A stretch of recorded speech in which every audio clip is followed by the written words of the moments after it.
3 hours and 33 minutes, a marathon PB that I never thought I'd be touching anytime soon. Let's check out how I got there during this video.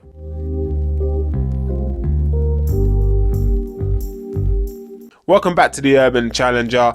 In this video, I'm going to talk about how I got my 3:33 marathon PB. All the words, it's an angel number and that. In this video, I'm going to be talking about how I got that PB, what I did the day before to lead up to it, and why I thought that marathon went so well. So bearing in mind, my PB before this was 3:51, and I got that way back in 2023 or 2022. One of them, either way, years ago now. So the aim was obviously to smash that number, the 3:51, in London Marathon this year. If you've seen anything on my socials, it didn't happen that way. The goal of this marathon was literally to smash it. That's why I signed up to Battersea Park. 10 laps of Battersea Park is a marathon, and everyone was like, why would you do a marathon in Battersea Park? The idea was just to focus, lock in, and just get the job done. I wanted to get rid of any of the stresses of traveling for a marathon.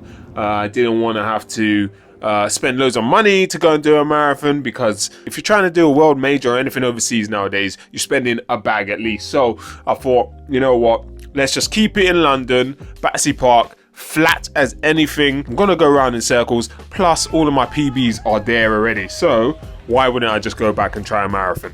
So this was well and truly a redemption race. When I tried London Marathon back in April, I was going for the 3:40, which I felt was a bit zesty, but I felt like I could do that time back in London after that training block especially. Did that training block, felt the best I've ever felt, smashed some PBs along the way, and then the London Marathon day came.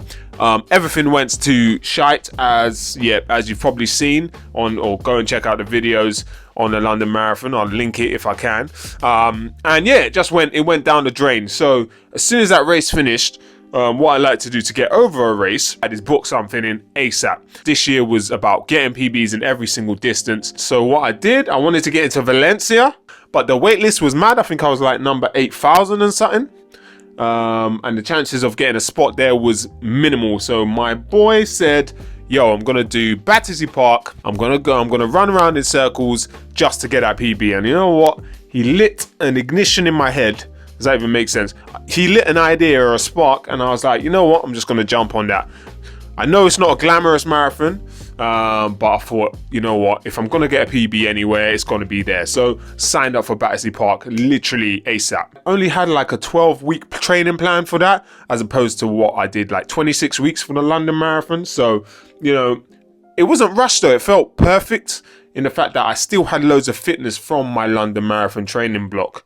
And I felt like I don't need to do something as long, and plus I didn't have the time. So a 12-week block was perfect. Obviously I was using the Runner app, code Urban if you want to try it out. Boom. And you know, that 12 weeks was perfect. And I think the main difference in this block is that I managed to get in all my long runs.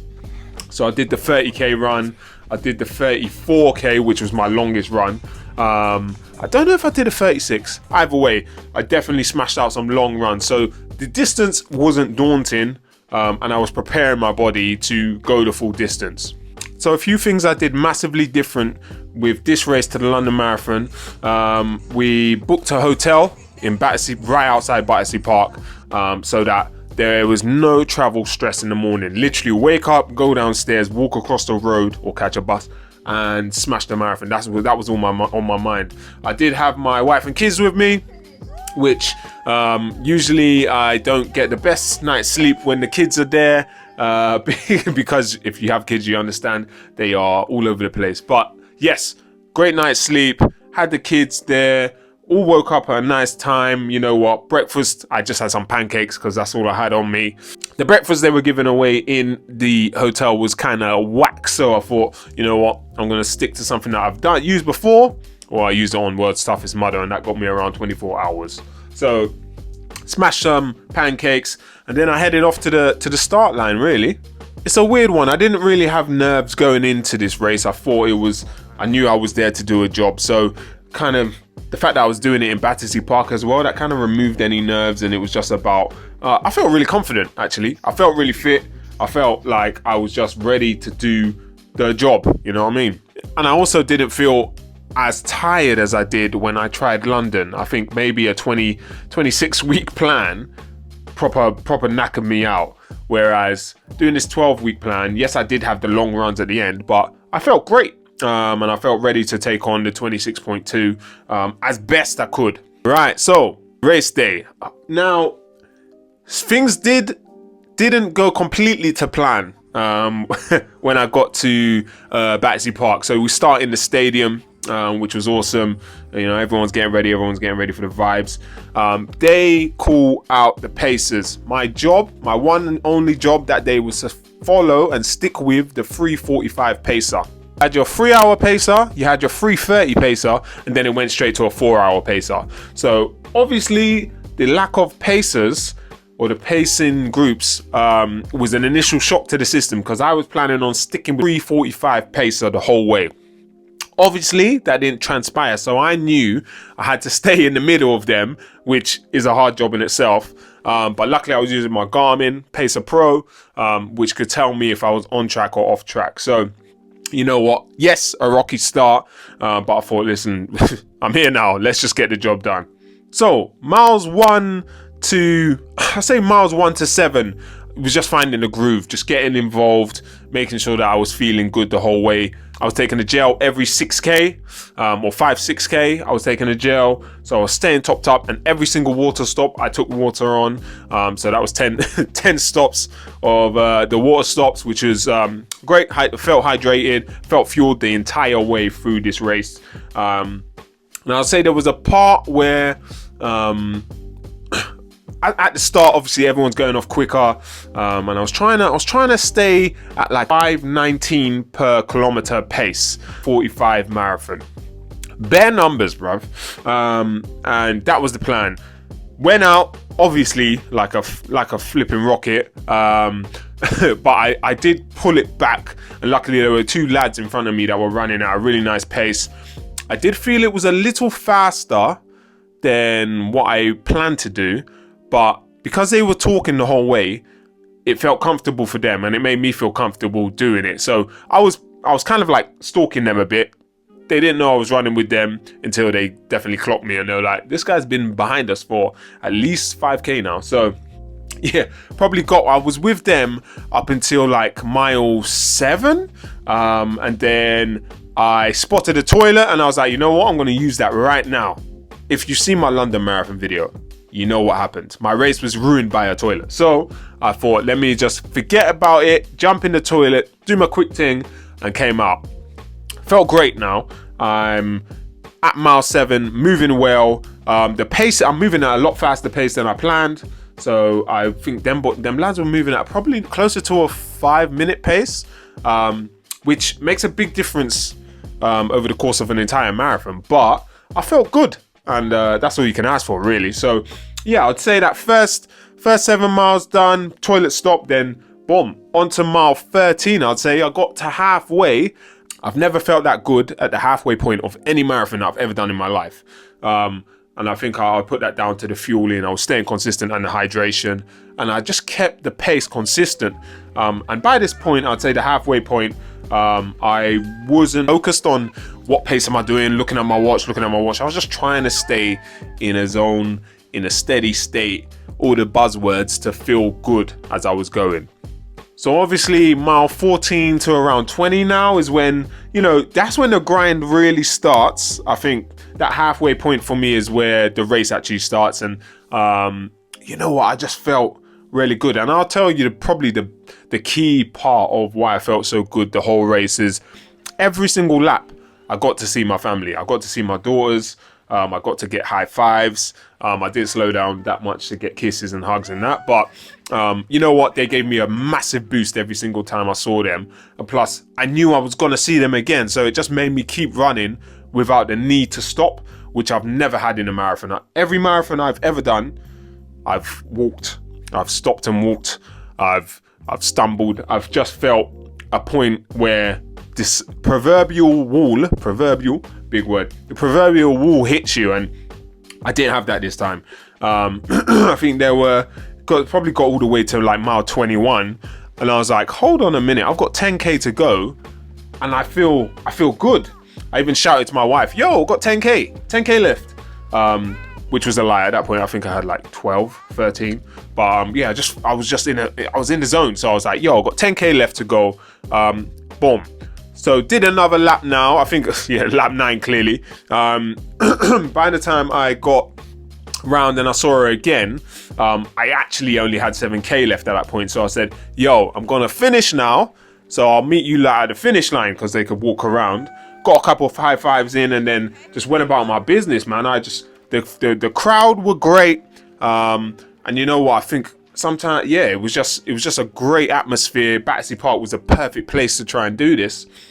And then yeah, I got to the last, I think, yeah, come to the last 5k now, and I took a gel anyway, because I know I've always avoided taking a gel when I've come to the end of a race, which is stupid. I think taking those gel and the taste of the sugar gives you an extra buzz. So took another gel, kept moving, and yeah, you know what, I got to the end of the race, I saw the finish line, saw my family waiting there as well, which was another added bonus as always. And I looked at my watch as I passed that finish line, and it said 3:33, and I was thinking, right boy, this is ambandus. Remember, I came out to do a 3:45, and that was like me going for it. I ended up with a 3:33, and that was me feeling great the whole way through. There's always a part of a marathon where you start bargaining with the marathon gods, and you start negotiating your way to the end. And I didn't have that. I felt great the whole way through. And it feels kind of weird to say it, because I've done 13 marathons now. This was my 13th, lucky number apparently. And I felt shit in every single one. Shoddy. But yeah, this one was just different. So honestly, yes, passing that finish line, probably the best point for me this year, my highest point this year. I've done a PB in every single distance. So yeah, I've smashed the 5k, the 10k, the 21k half marathon, and the marathon now, which is amazing. I've also run the furthest I've ever run this year, so I did the world's softest mudder. So yeah, my honest reflection of how this marathon went. Honestly, very, very proud of myself and what I achieved. I achieved way more than I thought I could, and despite training at that pace and the paces that I was running at, I didn't think I could hold that for 42k. So the fact that I went out there and I actually was able to do it I surprised myself, to be fair. And I think just sticking with the pace that I felt comfortable at, rather than trying to stay with a pacer. There was no pacer, but it made the world of difference for me. And you know, I was definitely relieved that I hit it, because I'm Johnny Big Bollocks. I talk a lot of rubbish on Instagram, saying I'm going for this, and I'm going for this. And I think the main takeaway for me was that you can train as well as you possibly can. You can have the best training block you've ever had, and the race day can still go to hell. So, ideally, you can't put everything on one day. Obviously, the race day is the most important day in terms of your calendar, but don't bank everything on that one day. The race day can go well, or it can go shit. That's it. There's no in between, really. So, I think if it goes bad, what can you take away from it, and what can you learn from it? If it goes well, also what can you learn, and what did you do that made it go so well? And just try and limit all the negative factors leading up to the day, so that you have the best race day possible. And even then, it still might go to hell, but it's just the fact that, sometimes race day can turn out amazing, and sometimes it won't. That's it. Key things that work for me: fueling. I fueled the entire way. Every 5-6k I took on a gel. I weren't playing games. It was a non-negotiable. Every chance I had to get water, I took on water. I made sure I did that. I was hydrated the whole way. Felt great. My shoes, I wore the Saucony Endorphin Elites. I keep saying they are my favorite shoes to date. They're springy enough. They're fast enough. They just make me feel great. Have a shoe that makes you feel good. Simple. And I think one of the workouts that really paid off, I'd say those long runs. Smashing a 34k, probably 2 weeks before the marathon, I did the 34. That really, really did prepare me, because there were marathon paces in that 34k. and it just gets your body ready. Whether your mind is ready, I'm not too sure, but the body was definitely ready, so that I could attack that marathon and not feel like an absolute dog the whole way. Boom. So that's my 3 hour 33 marathon story. Battersea Park run through was an amazing spot for me, and it worked out very well. I do have London Marathon next year and Brighton Marathon, so that's like 2 weeks in between them. To be fair, I like the number 3 hours and 33. It's kind of an angel number. So I don't know if I'm going to be aiming to smash those PBs, but you know, the next goal is obviously 3 hour 30. No rush to do that. I'm enjoying the rest of this year. I'm still running, I'm still training, but I'm just, you know, just keeping my body ticking over, because I'll go crazy if I'm not doing that. Let me know how your last marathon went, or what your next marathon goal is. If you have any questions, feel free to throw them in the comments, and don't forget to like, subscribe. If you want to see more, check me out on Instagram, The Urban Challenger. TikTok's the same thing. This year's been a journey. Smashed a few goals, but there's always more to do. So yeah, let me know what you're trying to do in the comments, and I'll see you on the next one. Bow.